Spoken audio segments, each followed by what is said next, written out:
ചെറുകഥ അനുരാഗത്തിൻ വർണ്ണം. രചന Premraj K K. ഗോപാലേട്ടൻ ധൃതി കൂട്ടി. വേഗം നടക്കൂ, 1 കിലോമീറ്റർ കൂടി നടന്നാൽ നമുക്ക് അവിടെ ചെല്ലാം. ഗോപാലേട്ടാ, തിരക്കിട്ട് പോയിട്ട് എന്താ കാര്യം?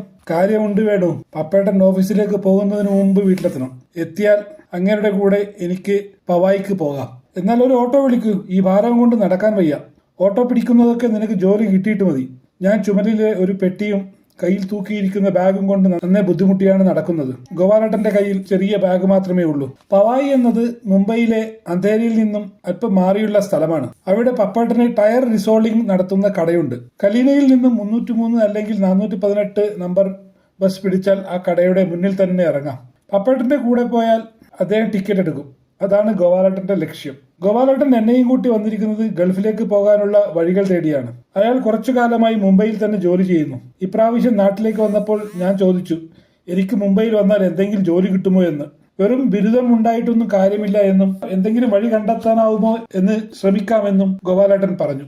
ഞങ്ങൾ എത്തിയപ്പോഴേക്കും പപ്പേട്ടൻ വർക്ക്ഷോപ്പിലേക്ക് പുറപ്പെടാൻ ഒരുങ്ങുകയായിരുന്നു.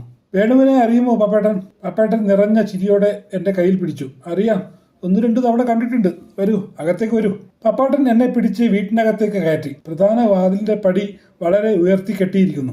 കാൽ വളരെ ഉയർത്തി വേണം അകത്തേക്ക് കടക്കാൻ. പടികൾ അങ്ങനെ ഉയർത്തിക്കെട്ടാൻ 2 കാരണങ്ങളുണ്ട്.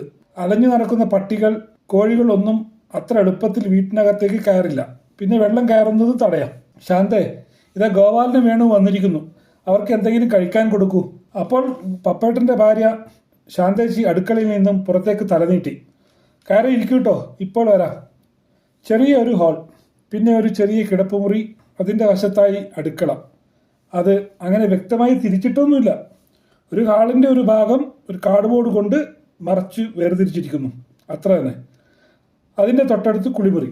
പപ്പേട്ടൻ ഇറങ്ങുകയാണോ?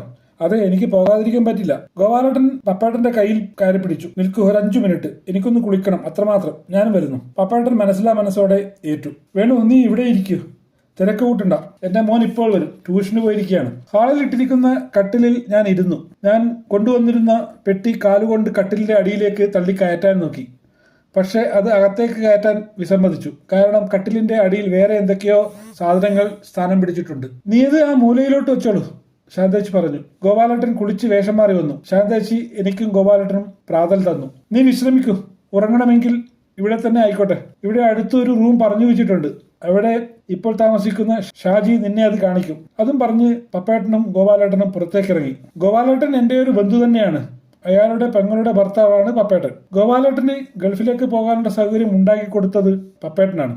അതിനാലാണ് ഗൾഫിലേക്ക് പോകാനുള്ള എന്റെ മോഹം പൂവണിയാൻ പപ്പേട്ടന്റെ സഹായം തേടുന്നത്. കുറച്ചു മാസങ്ങൾ മുംബൈയിൽ ജോലി ചെയ്ത ശേഷം പതുക്കെ പുറത്തേക്ക് പോകണം. വേണു, നീ കുറച്ചുനേരം ഉറങ്ങിക്കൊള്ളൂ. ട്രെയിനിൽ ഉറങ്ങിയിട്ടുണ്ടാവില്ല. ജനറൽ കമ്പാർട്ട്മെന്റിൽ കയറിയാണല്ലോ വന്നത്. ഞങ്ങളൊക്കെ നാട്ടിൽ പോകുമ്പോൾ സ്ലീപ്പർ ക്ലാസ്സിൽ റിസർവ് ചെയ്യും. അതും 1-2 മാസം മുമ്പേ ബുക്ക് ചെയ്യണം. കുറെ കഴിഞ്ഞപ്പോൾ എന്തോ ശബ്ദം കേട്ടാണ് ഉണർന്നത്. ഷാജി സ്വയം പരിചയപ്പെടുത്തി. എന്നെക്കാൾ 2-3 വയസ്സ് കൂടുതൽ കാണും. വാ പോകാം. നീ വരുമെന്ന് അറിഞ്ഞത് കൊണ്ട് ഞാൻ ഇന്ന് ഡ്യൂട്ടിക്ക് പോയില്ല. ഷാജി ചേട്ടന് പോകാമായിരുന്നു, ഞാൻ ഇവിടെ കാത്തിരിക്കുമായിരുന്നല്ലോ. അത് വേണ്ട, നീ വെറുതെ സമയം കളയണ്ട, നമുക്കൊന്ന് ചുറ്റിക്കറങ്ങാം. ഇവിടമാകെ പരിചയപ്പെടുകയും ആകാമല്ലോ. അയാൾ തുടർന്നു. പിന്നെ ചേട്ടൻ എന്ന വിളി വേണ്ട, നമ്മൾ തമ്മിൽ വലിയ പ്രായ വ്യത്യാസമില്ലല്ലോ, പേര് വിളിച്ചാൽ മതി. ശരിയെന്ന് ഞാൻ തലകുലുക്കി സമ്മതിച്ചു. അയാളുടെ കൂടെ പുറത്തേക്കിറങ്ങി ഗല്ലികളിലൂടെ നടന്നു. ഇടുങ്ങിയ ഗല്ലി, വഴിയരികിലൂടെ അഴുക്കുവെള്ളം ഒഴുകുന്ന ഓട, അതിനരികിലായി മനുഷ്യ വിസർജ്യം. എനിക്ക് ഓക്കാന വന്നു. നീ അതൊന്നും നോക്കണ്ട, ശീലമായിക്കൊള്ളും എന്ന് ഷാജി. ശാന്തച്ചേച്ചിയുടെ വീട് 2 നിലയുള്ളതാണ്. എന്നാൽ ഇപ്പോൾ കൺമുന്നിൽ ടിൻ ഷീറ്റ് വെച്ച റൂമുകൾ, 4 ചുറ്റും മുകളിലും ഷീറ്റ്. നാട്ടിലെ സൈക്കിൾ ഷെഡ് പോലുള്ള റൂമുകൾ, നിരനിരയായ ഷീറ്റ് വീടുകൾ, ഓടയിലെ വെള്ളം നിറഞ്ഞൊഴുകുന്ന മുറ്റം. ഷാജി വാതിൽ തുറന്നു. തീപ്പെട്ടി പോലെയുള്ള ഇടം, ഒരു ഭാഗത്ത് ഒരു മേശമുകളിൽ പാചകം ചെയ്യാനുള്ള സൗകര്യം, എന്ന് വെച്ചാൽ മണ്ണെണ്ണ സ്റ്റൗ, വളരെ കുറച്ച് പാത്രങ്ങൾ, അതിന്റെ മറുവശത്തായി കുളിക്കാനുള്ള സൗകര്യം. അത് അരമതിൽ കൊണ്ട് വേർതിരിച്ചിരിക്കുന്നു. പിന്നെ ഒരു കട്ടിലിന് മുകളിലായി ഒരു അയ കെട്ടിയിരിക്കുന്നു. അതിൽ വസ്ത്രങ്ങൾ തൂങ്ങിയാടുന്നു. ഷീറ്റ് തറച്ചിരിക്കുന്ന മരത്തുണിൽ ഒരു സ്വിച്ച് ബോർഡ്, അതിൽ 3 സ്വിച്ചുകൾ. ഒന്ന് അകത്തെ ലൈറ്റ്, മറ്റൊന്ന് പുറത്തുള്ള ലൈറ്റിനും, മൂന്നാമത്തേത് ഫാനിനും, കൂടെ ഒരു പ്ലഗും. ഒന്നുകിൽ നിനക്ക് കട്ടിലിൽ കിടക്കാം, അല്ലെങ്കിൽ താഴെ വിരിച്ച് താഴെ. 2 പേർ മാത്രം. വാടക പാതി. അതുപോലെ കറണ്ട് ചാർജും വാട്ടർ ചാർജും. ഭക്ഷണം 2 പേരും ചേർന്നുണ്ടാക്കണം. അപ്പോൾ ഞാൻ കൈകൊണ്ട് അങ്ങേം കാണിച്ചു. 2 പോകാനുള്ള സൗകര്യം അത് വെളിയിൽ ആ മൂലയിലുണ്ട്. അവിടെ 2 ടോയ്ലറ്റുകളുണ്ട്. ഇവിടെയുള്ള 8 വീട്ടുകാർക്ക് അത് ഉപയോഗിക്കാം. അവിടെ വെള്ളം ഉണ്ടാകില്ല. നമ്മളൊരു ബക്കറ്റിൽ കൊണ്ടുപോകണം. ഷാജി ഒരു മൂലയിലുള്ള ബക്കറ്റ് ചൂണ്ടിക്കാണിച്ചു. നവി മുംബൈയിലേക്ക് പോകണമെങ്കിൽ കലീനയിൽ നിന്നും 313 നമ്പർ ബസ് പിടിച്ച് കുർള ചെല്ലണം. അവിടെ നിന്നും സബർബൻ ട്രെയിനിൽ പോകാം. നവി മുംബൈയിലെ ആദ്യത്തെ സ്റ്റേഷൻ വാഷി. അവിടെയാണ് എനിക്ക് ആദ്യം ജോലി കിട്ടിയത്. എനിക്ക് കത്തുകൾ വന്നിരുന്നത് ശാന്തേച്ചിയുടെ വീട്ടിലേക്കായിരുന്നു. എനിക്കപ്പോൾ നാട്ടിൽ നിന്നും കുറേ അധികം കത്തുകൾ വരാറുണ്ടായിരുന്നു. ബോംബെയിലെ ആദ്യ ദിവസങ്ങളിൽ ആഴ്ചകളിൽ 4ഉം 5ഉം കത്തുകൾ. മാസങ്ങൾ കഴിഞ്ഞപ്പോൾ അത് 1ഓ 2ഓ മാത്രമായി.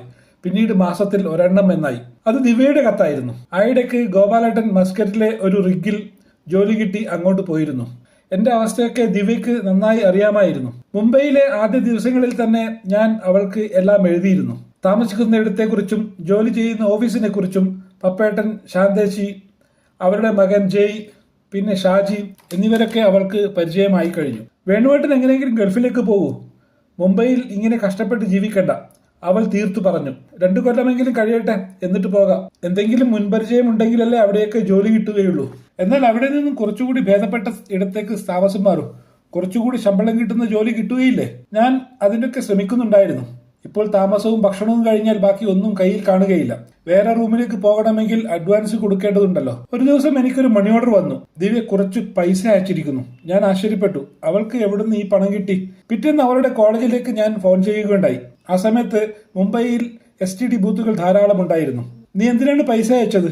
വേണുവേട്ടന് എന്തെങ്കിലും സഹായമാകുമല്ലോ എന്ന് കരുതി. ഞാൻ എവിടെ നിന്നും അങ്ങോട്ടേക്കാണ് പൈസ അയക്കേണ്ടത്. അതൊന്നും സാരമില്ല വേണുവേട്ടാ. നിനക്ക് എവിടെ നിന്നും പണം കിട്ടി? അതൊക്കെ ഉണ്ട്. അച്ഛൻ തന്നോ? അയ്യോ ഇല്ല, അച്ഛൻ അറിഞ്ഞാൽ എന്നെ കൊല്ലും. പിന്നെ എവിടെ നിന്നും കിട്ടി? ഞാനൊരു ചെറിയ ജോലിക്ക് പോകുന്നുണ്ട്, പാർട്ട് ടൈം. എന്ത് ജോലി? ഒരു ചെറിയ ജോലി. കൂടുതലൊന്നും വേണോട്ടൻ ഇപ്പോൾ അറിയണ്ട. എന്നാൽ ഇനി പൈസ അയക്കരുത്. നീ ജോലിക്ക് പോകുന്നത് നിന്റെ ഇഷ്ടം. എന്നാൽ പൈസ അയക്കണോ വേണ്ടയോ എന്നത് എന്റെ ഇഷ്ടം. അവൾ കുശുമ്പ് കാണിച്ചു. എന്റെ വീട്ടിൽ നിന്നും ടൗണിലേക്ക് പോകുന്ന വഴിയിൽ ഒരു അമ്പലമുണ്ട്. അതിനോട് ചേർന്ന് വലിയ മൈതാനവും അരയാൽമരവും. അതിന്റെ കിഴക്ക് വശത്താണ് ദിവ്യ താമസിക്കുന്നത്. ഞാൻ ബിരുദത്തിന് പഠിക്കുമ്പോൾ അവൾ പ്രീ ഡിഗ്രി പഠിക്കുകയായിരുന്നു. അതും ഒരേ കോളേജിൽ. കോളേജിൽ വെച്ചാണ് പരിചയപ്പെട്ടതും പ്രണയത്തിന്റെ ആദ്യാക്ഷരങ്ങൾ കുറിച്ചതും.